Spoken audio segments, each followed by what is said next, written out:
a ministração, eu falava, puxa vida, quanta coisa que está lá no meu estudo. E eu fiquei na dúvida, tiro para não parecer repetitivo, não tiro.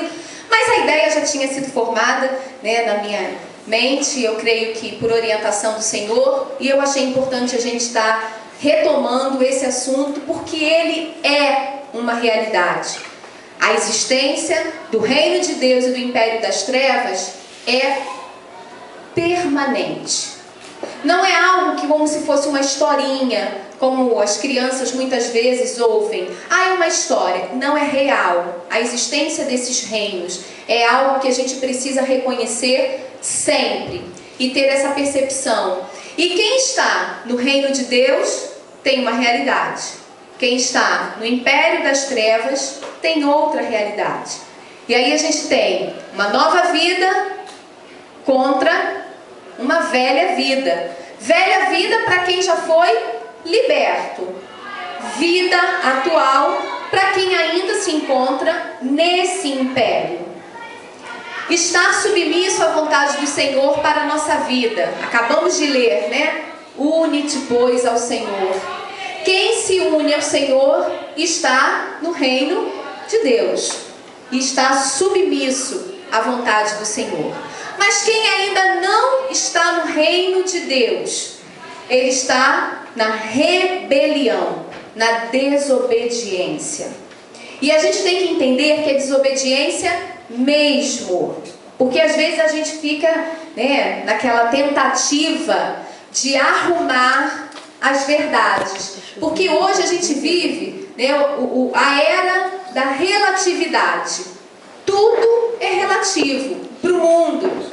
Então não existe uma verdade absoluta. A gente tem sempre como dar um jeitinho de explicar o que biblicamente não tem explicação, mas que o homem tenta explicar.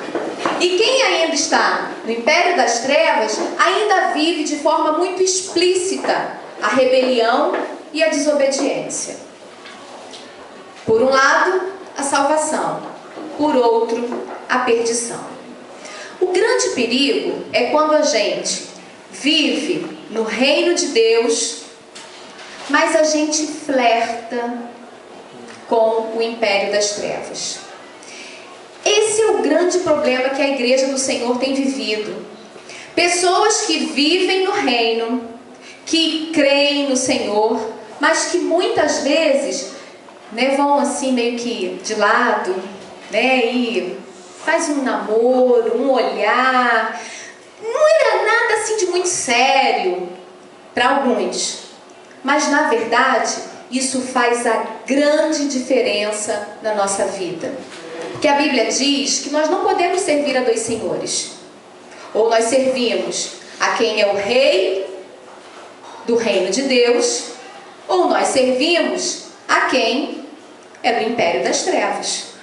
Deus no reino de Deus e o diabo no império das trevas. A quem nós servimos? A palavra de Deus é muito clara. Não dá para servir aos dois, porque ou a gente agrada a um ou agrada ao outro.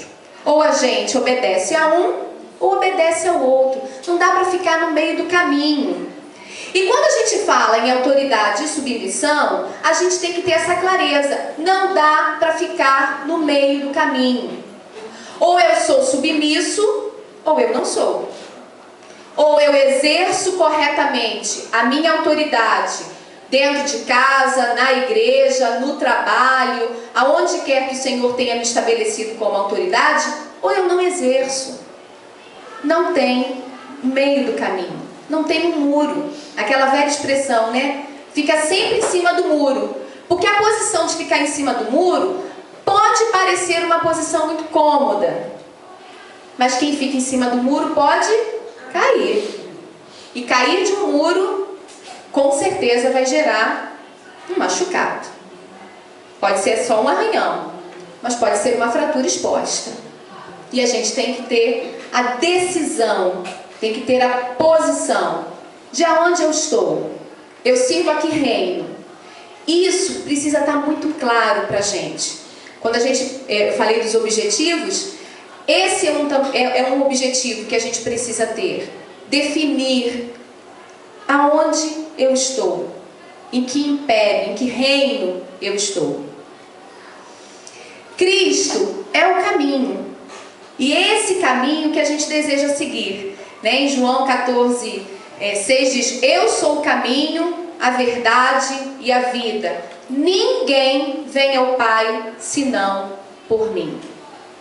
Lemos lá no comecinho: une-te, pois, a Deus. Deus, Pai. Essa união, ela vai acontecer através de Cristo, que é o caminho que pode nos levar até Deus, que pode nos unir a Deus. E o reconhecimento de Cristo como Senhor é a necessidade do homem. Hoje, essa é a mensagem que a gente precisa ressaltar, do Cristo Redentor, do Cristo Salvador, do Cristo resgatador do homem de um império de trevas para o reino de Deus. E ele foi o exemplo perfeito de submissão. Nós estamos aqui no retiro pensando em seus passos o que faria Jesus. E esse é um exemplo a ser seguido, o exemplo perfeito de submissão, de subordinação, de união. O filho está ligado ao pai.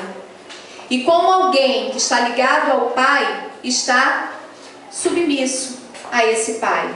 E ele foi o exemplo perfeito dessa submissão. E eu queria que a gente lesse juntos esse texto. Vamos lá?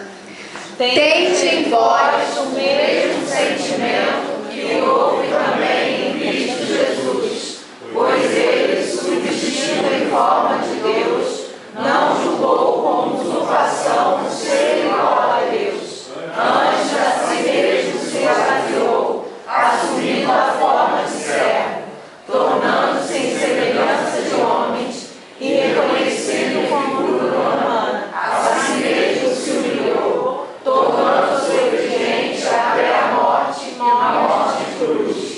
Pelo que também Deus o exaltou sobremaneira e lhe deu o nome que está acima de todo nome.